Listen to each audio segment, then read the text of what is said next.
Hello students, welcome to my channel DRMTD। बच्चों, आज अपने एक्सरसाइज 5.4 का लास्ट क्वेश्चन है, क्वेश्चन नंबर 9। और अगर यूं कहूं कि इस पूरे चैप्टर का, 5th चैप्टर का लास्ट क्वेश्चन है अपने, क्वेश्चन नंबर 9। इसके बाद में हम चैप्टर 6 स्टार्ट करेंगे, क्यूब एंड क्यूब रूट्स। ठीक है, स्क्वायर और स्क्वायर रूट हमने पढ़ लिया। इसके बाद में आने वाला है अपने क्यूब और क्यूब रूट। उससे पहले देखो क्वेश्चन नंबर 9 क्या कहता है। There are 500 children in a school. For PT drill, they have to stand in such a way that the number of rows and number of columns are equal. एक school के अंदर total कितने बच्चे हैं? एक स्कूल के अंदर total 500 बच्चे हैं। क्या है? 500 बच्चे हैं, 500 स्टूडेंट्स है, और उनको पीटी के लिए इस तरीके से खड़ा करना है कि नंबर ऑफ रोज और नंबर ऑफ कॉलम्स क्या बने? इक्वल बने। मैं आपको फिर से बता चुका हूं, फिर से बता देता हूं। ये देखो, मान लो ये ग्राउंड है, ये क्या है? एक ग्राउंड है। इसके अंदर हमें 500 बच्चों को खड़ा करना है, और इस तरीके से खड़ा करना है कि नंबर ऑफ रोज और नंबर ऑफ कॉलम्स क्या बने? इक्वल बने। तो देखो, मान लो मैंने इस तरीके से खड़ा किया, 1 2 3 4 5, तो इसे बोला जाता है रोज। क्या बोलते हैं इन्हें? रोज। और इस तरीके से 1 2 3 4 5, इसे बोलते हैं कॉलम। क्या बोलते हैं? कॉलम कहते हैं। मान लो 5 रो बन रही है तो 5 ही कॉलम बनने चाहिए। इस तरीके से बच्चों को खड़ा करना है। 6 रो बन रही है तो 6 ही कॉलम बनने चाहिए। देखो इसके अंदर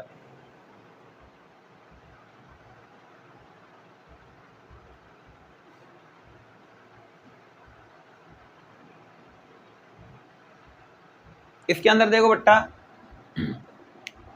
इस ग्राउंड के अंदर 1 2 3 4 5, इन्हें कहते हैं रोज। इनको क्या कहते हैं? रोज। और इस तरीके से आप देखोगे 1 2 3 4 5, इसे कहते हैं कॉलम। तो इस ग्राउंड के अंदर 5 ही रो है और 5 ही कॉलम है। इस प्रकार का ये क्वेश्चन है। अगर 6 रो है तो 6 ही कॉलम होने चाहिए, 7 रो है तो 7 ही कॉलम होने चाहिए, 8 रो है तो 8 ही कॉलम होने चाहिए। मतलब इस प्रकार से इन 500 बच्चों को खड़ा करना है। लेकिन आगे क्वेश्चन क्या कहता है? How many children would be left out in this arrangement. इसका मतलब 500 बच्चों से हम इस प्रकार का अरेंजमेंट नहीं कर सकते हैं। साफ साफ क्वेश्चन में लिखा हुआ है कि जो 500 बच्चे हैं ये इस प्रकार का अरेंजमेंट बना ही नहीं सकते हैं कि नंबर ऑफ रोज और नंबर ऑफ कॉलम्स इक्वल रहे। तो भाई इसके लिए क्या करना पड़ेगा? तो इसके लिए क्वेश्चन में लिखा है कुछ बच्चों को हटाना पड़ेगा। हमें 500 बच्चों में से कुछ बच्चों को हटाना पड़ेगा। ठीक है, तो कितने बच्चों को हटाना पड़ेगा? तो उसके लिए अब देखो क्वेश्चन सॉल्यूशन स्टार्ट करते हैं अपन। सबसे पहले तो ये लेट करते हैं कि 500 बच्चों से, मान लो अगर 500 बच्चों से अगर मुझे अरेंजमेंट करना होता तो उसमें नंबर ऑफ रोज कितनी बनेगी और नंबर ऑफ कॉलम्स कितने बनेंगे। देखो मैं लेट कर लेता हूं बच्चों, नंबर ऑफ रोज। क्या लेट कर लेता हूं? मान लिया कितनी रोज बनेगी? x, तो जितनी रोज बनेगी उतने ही कॉलम्स बनेंगे। ये क्वेश्चन की डिमांड है कि जितनी आपको रोज बनानी है उतने ही आपको कॉलम्स बनाने हैं। तो कॉलम्स भी क्या बनेंगे? Number of columns. Number of columns भी क्या बनेंगे? x। अब वापस थोड़ा सा इस पे आओ। मैंने एग्जाम्पल के जरिए आपको एक चीज बताई है कि देखो इसके अंदर अगर 5 रो है तो इसमें 5 ही कॉलम है। इस प्रकार से बच्चों को अरेंज करना है। और मान लो अगर आपको फाइंड करना है कि इसमें टोटल स्टूडेंट कितने हैं, तो जितनी नंबर ऑफ रोज है और जितनी नंबर ऑफ कॉलम्स है उनको आपस में मल्टीप्लाई कर दो। इसमें रोज कितनी है? 5। इसमें कॉलम कितने हैं? 5। मल्टीप्लाई करेंगे 25, यानी इसके अंदर टोटल 25 बच्चे खड़े हैं। तो इसी तरीके से ये क्वेश्चन है। रोज कितनी है? x। कॉलम कितने हैं? x। इनको मल्टीप्लाई करने पर टोटल स्टूडेंट आ जाएगा, और टोटल स्टूडेंट है आपके पास 500। कितने हैं? 500। x इंटू एक्स कितना होता है बेटा? x स्क्वायर होता है, इक्वल्स टू 500। और अगर आपको पता है स्क्वायर हटता है तो उधर लगता है स्क्वायर रूट, यानी 500 का फाइंड करना है स्क्वायर रूट। और वो भी कौन से मेथड से? हमें डिवीजन मेथड से फाइंड करना है। उसके लिए आपको स्क्वायर की जरूरत पड़ेगी। मैं पहले स्क्वायर लिख देता हूं। ये देखो, 1 का स्क्वायर 1 होता है, 2 का स्क्वायर 4, 3 का स्क्वायर 9, 4 का स्क्वायर 16, 5 का स्क्वायर 25, 6 का स्क्वायर 36। इतने में अपने काम चल जाएगा।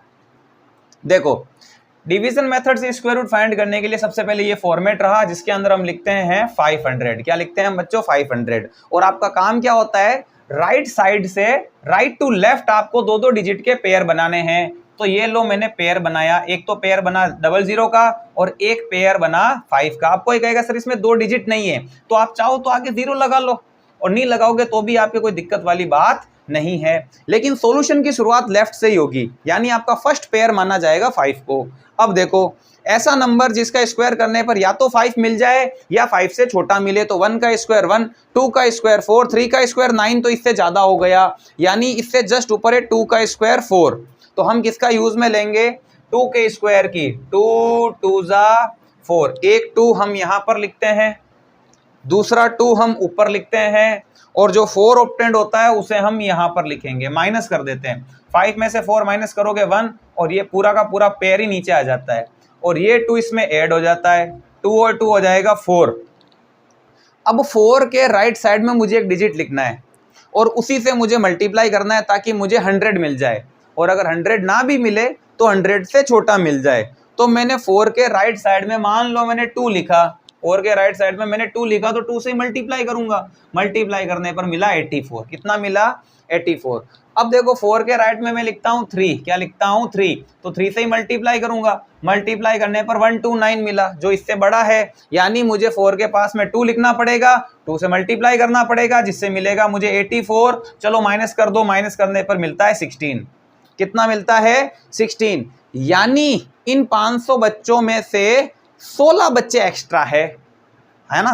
क्वेश्चन के अंदर डिमांड यही है कि कितने बच्चों को हटाया जाए, तो अगर आप 16 बच्चों को हटा देते हो 500 में से, अगर आप 16 बच्चों को लेफ्ट कर देते हो, तो आपके पास उतने बच्चे बचेंगे जिनको आप इस प्रकार से अरेंज कर सकते हो कि जिनमें नंबर ऑफ रोज और नंबर ऑफ कॉलम्स क्या रहे, इक्वल रहे।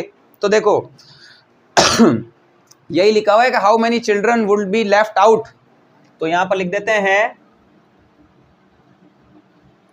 Children would be left out equals to 16। अगर आप 16 बच्चों को माइनस कर देते हो तो आपके पास जो बच्चे बचेंगे उनको आप इस तरीके से अरेंज कर सकते हो कि नंबर ऑफ रोज और नंबर ऑफ कॉलम्स इक्वल रहे।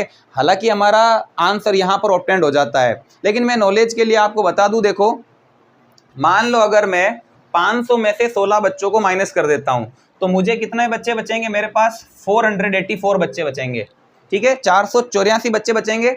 और इन बच्चों को मुझे इस तरीके से अरेंज करना है कि नंबर ऑफ रोज और नंबर ऑफ कॉलम्स इक्वल रहे। तो जब मैं इनको इस प्रकार से अरेंज करूंगा तो मेरे पास कितनी नंबर ऑफ रोज और कितने नंबर ऑफ कॉलम्स बनेंगे, ये रहा उसका आंसर। 22 तो रो बनेगी और 22 ही कॉलम्स बनेंगे, जिसके अंदर बचे हुए बच्चों को मैं इस तरीके से अरेंज कर पाऊंगा। तो इसी के साथ बच्चों आपके क्वेश्चन नंबर 9 कंप्लीट होता है और आपके एक्सरसाइज 5.4 और चैप्टर 5 कंप्लीट होता है। नेक्स्ट वीडियो में मिलेंगे चैप्टर 6 के साथ, तब तक के लिए बच्चों थैंक यू फॉर वॉचिंग।